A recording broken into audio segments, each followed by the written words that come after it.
बच्चों की शिक्षा प्रभावित हुई, जिसके चलते मध्य प्रदेश सरकार के द्वारा बच्चों को पढ़ाने के लिए हमारा घर हमारा विद्यालय अभियान संचालित किया जा रहा है।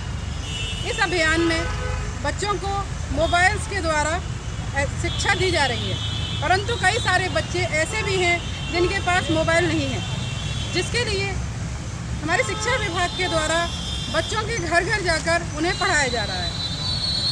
इतने समय के बाद बच्चों की पढ़ाई चालू हुई है, तो चलिए हम जानते हैं उन लोगों से, उन शिक्षकों से कि इस पद्धति के द्वारा उन्हें क्या क्या लाभ मिल रहा है, साथ ही क्या क्या समस्याओं का सामना करना पड़ रहा है। कोविड-19 के तहत जो स्कूल बंद करने पड़े हैं संक्रमण को देखते हुए, तो कहीं बच्चे पढ़ाई में पिछड़ ना जाएं, तो उनका किसी प्रकार से लॉस न होए, इस बात को ध्यान में रखते हुए हमारा घर हमारा विद्यालय योजना सरकार ने चलाई है।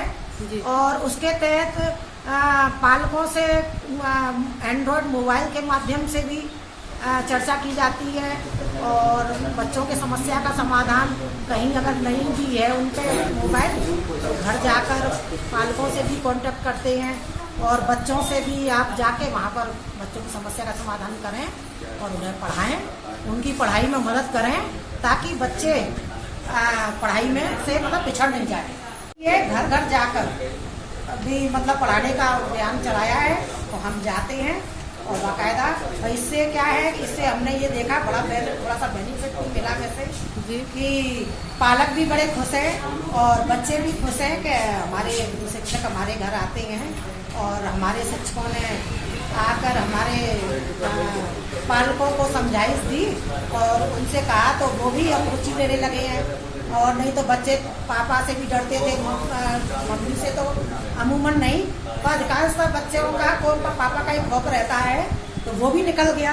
क्योंकि पालकों ने भी, जब पापा ने शाम से जब घर पे आए, तो बच्चों को पढ़ाई में जब उन्होंने योगदान दिया शिक्षक के कहने पर, तो इससे बच्चे अभी बड़ा खुश है।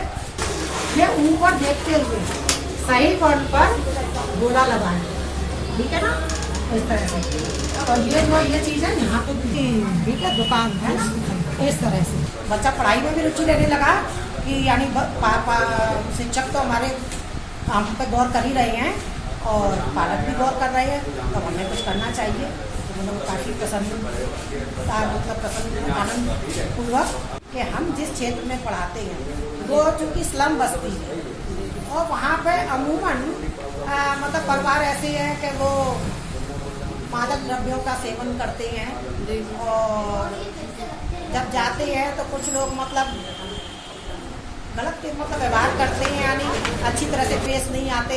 यार कहाँ पढ़ागी, यहाँ कहाँ पढ़ागी तू, इस तरह से तू तड़ाक पे करे आते हैं, उन्हें मैनर्स नहीं है। और कई घरों में जाते हैं तो जैसे पालक पिताजी नहीं है, माँ है, तो महिलाएं अरे हम नहीं खोल रहे, उनको ये डर है कि हम गली गली घूम के यहाँ से आए हैं, तो कहीं हम कोरोना नहीं उनके बच्चों को कर दें।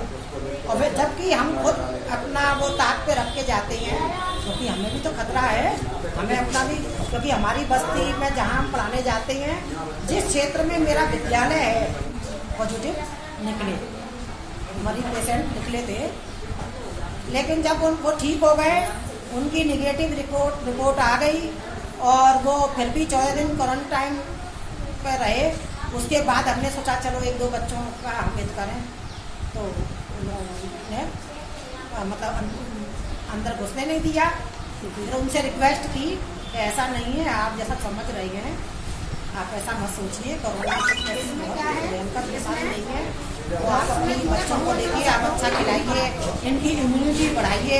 हम तो यही सबक देने आपको आए हैं, आप गलत मत समझिए। ये विभिन्न प्रकार उनके अंदर गए, जब बच्चों को पालकों को भी अच्छा लगा। अच्छा, आप शिक्षा विभाग से कुछ मदद चाहेंगे कि शिक्षा विभाग जैसे आपको सैनिटाइजर वगैरह मुहैया कराए, या फिर बीच बीच में आपकी स्वास्थ्य जांचें वगैरह कराए, ऐसा आप चाहते हैं शिक्षा विभाग के द्वारा? ये होना चाहिए हर कर्मचारी का टेस्ट भी होना चाहिए जिससे उन पालकों को भी नहीं लगे कहीं कोरोना पॉजिटिव चले हैं। विभाग भी हमें मतलब सुरक्षा प्रदान करे और वैसे तो घर घर जाके पढ़ाना ये हमारे लिए खतरे की बात तो है, क्योंकि हमें अपमानित भी होना पड़ता है अमूमन घरों में। विशेषकर मैं अपनी बस्ती की बात कर रही हूँ, जिस बस्ती में मेरा विद्यालय। शिक्षक घर घर जा रहे हैं पढ़ाने के लिए, तो क्या इनके लिए कोई विशेष सुविधाएं वगैरह क्या विभाग के द्वारा दी गई हैं? क्योंकि कोरोना काल है तो उनकी सुरक्षा भी जरूरी है। सुविधाएं तो कुछ नहीं है, कुछ सुविधाएं तो कुछ नहीं दी गई हैं।